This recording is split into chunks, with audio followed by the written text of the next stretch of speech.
আসসালামু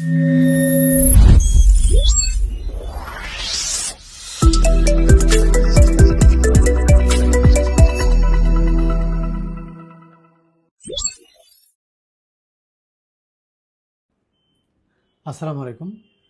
যখন কারো পায়ুপথে রক্তপাত হয়, যেমন ধরুন ২৪ বছর বয়সী একজন মেয়ে আইসিইউতে ভর্তি। তার পায়ুপথে মানে খুবই বেশি অত্যধিক পরিমাণে রক্তপাত হচ্ছে, যার কারণে তাকে হাসপাতালে ভর্তি করতে হয়েছে। ব্যাগের পর ব্যাগ ব্লাড দেওয়া হচ্ছে, কিন্তু তার ব্লাড লস হয়ে যাচ্ছে। তখন আমরা কী বিষয় চিন্তা করি? তখন আমরা চিন্তা করি যে পায়ুপথে রক্তপাত কোত্থেকে হলো? এটা কি আপার যেই ব্লিডিং, পাকস্থলী, খাদ্যনালীর উপর অংশ ইসোফেগাস বা ডিউডেনাম থেকে ব্লিডিং, নাকি স্মল ইন্টেস্টাইন বা আইলিয়াম জেজুনাম থেকে ব্লিডিং, নাকি কোলন থেকে ব্লিডিং? তো পায়ুপথে যদি তাজা রক্ত যায়, লালচে রক্ত, তখন আমরা মনে করি এটা কোলনিক ব্লিডিং। সেটা বিভিন্ন কারণে হতে পারে। অল্প পরিমাণে হলে পাইলস থেকে, বেশি পরিমাণে হলে সেখানে আলসারেটিভ কোলাইটিস বা এই জাতীয় রোগ থেকে হতে পারে।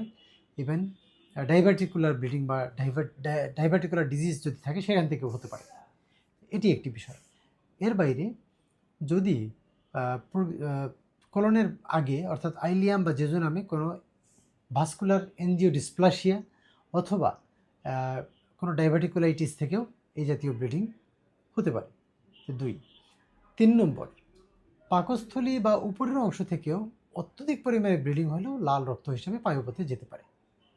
তো এই জন্যে, যেহেতু পায়ুপথে রক্ত গেলে আমরা কোলনটাই আগে বিবেচনা করি, আমরা যখন এই মেয়েটির কোলোনোস্কোপি পরীক্ষা করলাম, দেখতে পেলাম যে পুরোটা কোলন জুড়ে লাল এবং কালো খণ্ড খণ্ড রক্তের জমাট বাঁধা রক্ত রয়ে গেছে।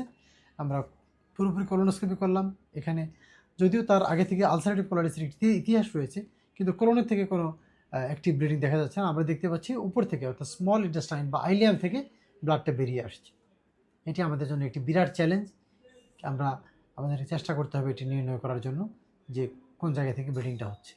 এক, আমরা এরপর এন্ডোস্কোপি করি। এন্ডোস্কোপি করে দেখলাম পাকস্থলীতে যে কালচে পদার্থ আমরা দেখতে পাচ্ছি, এই কালচে পদার্থগুলো মূলত কোনো ব্লাড নয়, এটি হচ্ছে আলট্রাকার্বন নামের ট্যাবলেট খাওয়ানো হয়েছিল তার রেমনেন্ট। যদি এখানে ব্লাড থাকতো, পানি দিলে এটা লাল হয়ে যেত, কিন্তু যেহেতু লাল হচ্ছে না, কালোটা কালোই থেকে যাচ্ছে, সুতরাং এটি হচ্ছে এর আগে ওষুধজনিত ওষুধের কারণ। এই পাকস্থলীতে কোনো ব্লাডের রক্ষণ নেই, অর্থাৎ আবার যে ব্লিডিং নয়, এটা হচ্ছে মিড গার্ড থেকে ব্লিডিং হচ্ছে। আমাদের মনে হয় তার জন্য সার্জারি লাগবে। এটি ম্যাকেলস ডাইভার্টিকুলাম নামে একটি রোগ রয়েছে, যেখান থেকে এটা ব্লিডিং হতে পারে। আরও অন্যান্য এনজিওডিসপ্লাসিয়া বা আলসার থেকেও হতে পারে। আমরা তার জন্য সুস্থতা কামনা করছি। আমরা তার রোগ যাতে নির্ণয় করতে পারি, আমরা আরও একাধিক পরীক্ষা করব। আমরা সুস্থতার জন্য তার জন্য দোয়া করছি। ধন্যবাদ।